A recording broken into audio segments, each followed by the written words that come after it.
Jangan lupa ya di subscribe dan tekan tombol loncengnya di pojok kanan, gratis loh.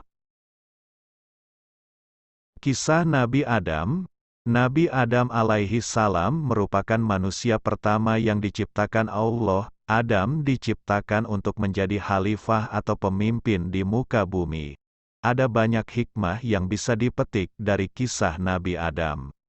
Suatu ketika, Allah memberitakan kepada para malaikat bahwa Ia akan menciptakan makhluk dari bangsa manusia. Makhluk ini diciptakan dari tanah di bumi yang nantinya juga akan menjadi khilafah di bumi. Kisah ini terdapat dalam surat Al-Baqarah ayat 30. Ingatlah ketika Tuhanmu berfirman kepada malaikat, "Sesungguhnya aku hendak menjadikan seorang khalifah di muka bumi." Terjemahan surat Al-Baqarah ayat 30. Allah pun memerintahkan para malaikat untuk mengambil tanah di muka bumi. Malaikat Israel berhasil menjalankan tugas dari Allah untuk mengambil saripati tanah di bumi. Allah lalu menciptakan manusia sebagai makhluk yang paling sempurna. Manusia diberi akal, tubuh, dan jiwa. Allah melengkapi ciptaan itu dengan meniupkan ruh Nabi Adam.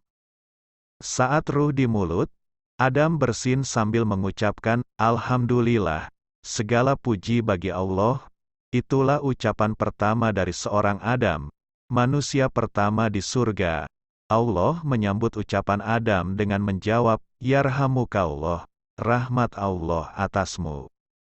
Allah melengkapi Nabi Adam dengan ilmu pengetahuan.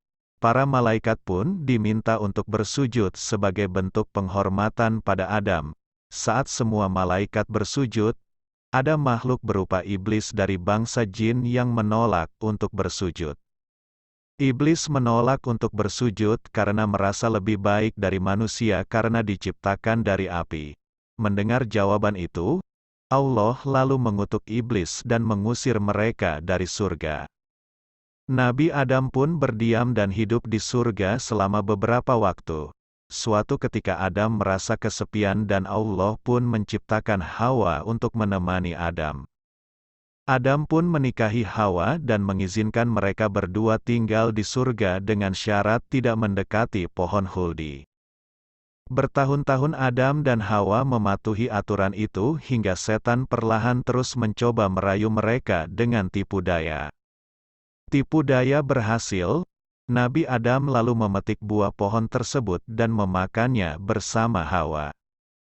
Namun, setelah itu Adam dan Hawa langsung dihinggapi rasa bersalah dan aurat mereka tiba-tiba terbuka. Karena melanggar perintah itu, Allah lalu memerintahkan Adam dan Hawa turun ke bumi. Adam dan Hawa diturunkan di tempat yang berbeda.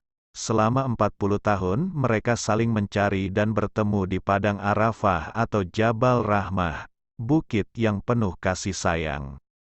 Saat turun di bumi, Adam meratapi kesalahannya. Adam dan Hawa memohon ampun kepada Allah dengan bertobat. Bumi yang berbeda dibandingkan surga membuat Adam dan Hawa banyak belajar dari berbagai tantangan dan kesulitan, mulai dari bercocok tanam, beternak, dan melindungi tubuh dari berbagai cuaca. Adam dan Hawa juga membangun keluarga di bumi dengan melahirkan hingga 40 anak. Banyak riwayat yang menyebutkan anak-anak Nabi Adam dan Hawa dilahirkan secara kembar. Sebagai khalifah di bumi, Adam juga diangkat sebagai nabi dan rasul yang bertugas berdakwah di bumi.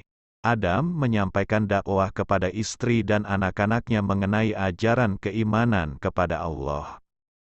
Nabi Adam juga menghadapi persoalan antara anaknya, Kabil, yang membunuh Habil.